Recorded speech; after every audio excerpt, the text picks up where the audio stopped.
instant gratification and delayed gratification. MA business में delayed gratification, instant humour.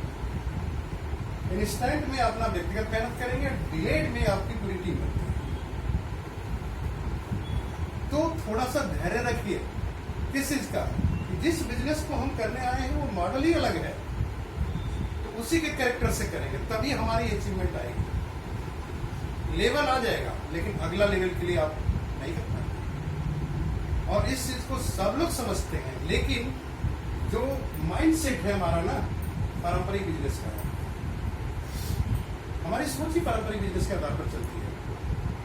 कभी भी हमने नेटवर्क डिस्ट्रीब्यूशन इंडस्ट्री के हिसाब से सोचा ही नहीं। अगर सोच रहे होते तो हमारा माइंडसेट चेंज हो चुका होता, हम लोगों के बीच में जा रहे होते। भाई एमए बिजनेस क्या है? लोगों को कांटेक्ट करना, इनवाइट करना है, प्लान दिखाना है, डेमो करना है, फॉलो अप करना है, फॉलो थ्रू करना है, कम्युनिकेशन बना करके रखना है।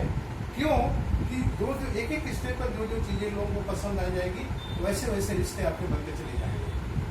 किसी से बात करने पर ही केवल बात खत्म हो सकती है, रिश्ते बन जाएंगे। तो कम्युनिकेशन का जो अंतिम पॉइंट है फॉलो थ्रू। फॉलो थ्रू के कैरेक्टर में जितने भी व्यक्ति रहेंगे वही व्यक्ति आपके पारंपरिक व्यवसाय की जगह आपका नेटवर्क डिस्ट्रीब्यूशन इंडस्ट्री का निर्माण कर सकते हैं। हमें आपको इस चीज पर बहुत विशेष ध्यान देने की जरूरत है कि हमें डिलेड ग्रेटिफिकेशन का मतलब क्या है। भाई एमए के साथ क्या आती है? फॉरेन ट्रिप आ जाती है, अपने जैसे लोग आ जाते हैं, एक अच्छा एसोसिएशन मिल जाता है। एक बात बताइए, जब परचेजिंग हो रही है तो अच्छा एसोसिएशन किस चीज का है? परचेजिंग। अच्छा, कितने लोग परचेज करते समय खुश रहते हैं? अगर 50,000 रुपये का सामान खरीदना, प्रोडक्ट खरीदना है और 50,000 का नेटवर्क बनाना है, किसमें खुशी आएगी? नेटवर्क बनाने में। तो हमारा दूसरा चीज क्या शुरू होता है कि जब डिलेड ग्रेटिफिकेशन की बात कर रहे हैं, हम नेटवर्क बनाना चाहते हैं, तो आपको वो बेसिक जो बेसिक्स हैं उस पर हमें 100% काम करना चाहिए। और जो व्यक्ति बेसिक्स पर काम करेगा, देखिए आज भी अगर शर्माते हैं, आज भी किसी के रिजेक्शन से असर पड़ता है आपका, तो आप इतने साल तक आपका माइंडसेट कहाँ है? एक सामान्य व्यक्ति का। आप साधारण से असाधारण की यात्रा में चल रहे हैं, असाधारण व्यक्ति बनने की यात्रा में है आप, तो आपका साधारण के आगे और तो अभी लगेगा नहीं। असाधारण माइंडसेट हो जाता तो क्या सोचते?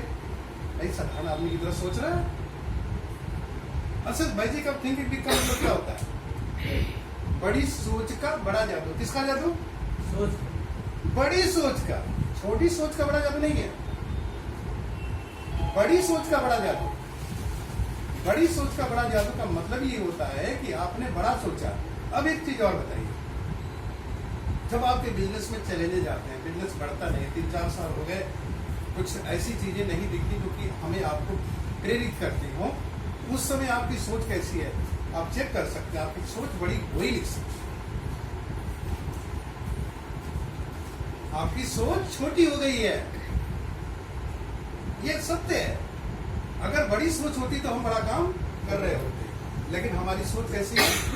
छोटी है। अब हमसे नहीं हो पा रहा है, विश्वास हट गया। ये बड़ी सोच है कि छोटी सोच है? अब हमको इच्छा मरती चली जा रही है, अब डर लगता है कि लोग क्या कहेंगे। ये बड़ी सोच है कि छोटी सोच है? एक साधारण व्यक्ति की सोच है कि असाधारण की? तो असाधारण की यात्रा में अगर आपका मस्तिष्क की सोच ही नहीं साथ दे रही है, तो आप किस सपने की बात कर रहे हैं? सपने प्राप्त करने के लिए भैया आपको सोच को बड़ा करना पड़ता है। भाई कभी मान लीजिए इस महीने में आपके पास कोई स्पॉन्सरिंग नहीं, तो आपको कैसे सोचना चाहिए? कैसे सोचना चाहिए? भाई जब तक दो ही तरीके होते हैं काम करने के, या तो आपके पास इच्छा हो या तो आप डरते हो। किसी आने वाले भविष्य में कुछ ऐसी चीजें आपके कार्य से हो सकती हैं जो आपके जीवन को खराब कर सकती हैं, परिवार पर असर डाल सकती हैं, समाज पर असर डाल सकती हैं। उस डर से आप काम करते हैं। दूसरी चीज क्या होती है? आपकी इच्छा से काम करते हैं। इच्छा में क्या है?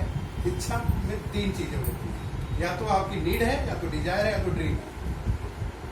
अब आप सोचिए जरा सा, इस सोच के साथ जो आज खड़े हैं, आपकी सोच इच्छा में नीड पर काम कर रही है, डिजायर पर काम कर रही है कि ड्रीम पर काम कर रही है? निसंदेह ड्रीम पर काम नहीं करती। अगर ड्रीम पर काम करती तो आप क्या करते हैं, अपनी सोच को बड़ा करने के लिए बुक, सीडी, जितनी भी हमारे 100vision.com के अंदर की जो ट्रेनिंग के मॉड्यूल्स हैं उस पर हम लोग होते कि नहीं होते? इसका मतलब क्या है कि हम अपने माइंड सेट को वही रखे हुए हैं और सोचते हैं कि बड़ी चीज मिल जाए। असंभव, ये हो ही नहीं सकता। मीटिंग फंक्शन में सफल लोग मिलते हैं, सीडी में लोगों का अनुभव मिलता है जो सफल हो चुके हैं, किताबें ये बताती है कि हम और क्या बन सकते हैं, हमें अपनी सोच को किसके सामने रखती है। ये तीन चीजें ऐसी हैं जो मानव के मस्तिष्क में अपने उन विचारों को डालती हैं जो सफल लोगों की होती है। तो जब आपके दिमाग में वही सोच आज भी है जो पारंपरिक समय में थी, व्यक्तिगत जीवन में जी रहे थे, तो कैसे आप एक ऑर्गेनाइजेशन के ओनर हो सकते हैं, एंटरप्रेन्योर कैसे हो सकते हैं? नहीं हो सकते ना। Except that. जब तक आप अपनी चीज को एक्सेप्ट नहीं करेंगे तब तक आप सफल नहीं हो सकते। तो आपकी सोच ही साधारण है, असाधारण है ही नहीं। असाधारण व्यक्ति क्या सोचता है, इतनी किताब पढ़ा फिर भी नहीं हुआ तो चलो एक और सर्च करते हैं किससे हो जाएगा, वो ये सोचता है। आज दूसरी सीडी सुनता हूँ, तीसरी सुनता हूँ, चौथी सुनता हूँ, मैं अपने से बेहतर लोगों से मिलता हूँ। कब तक मिलेगा? जब तक कि उसकी सोच में बड़प्पन ना आ जाए, तो बड़ी सोच के अनुसार उसकी सोच न बनने लगे। That's you need. आप अपने आप को चेक करिए कि अगर बिजनेस ग्रो नहीं कर रहा है तो छोटा सोच रहे हैं कि बड़ा सोच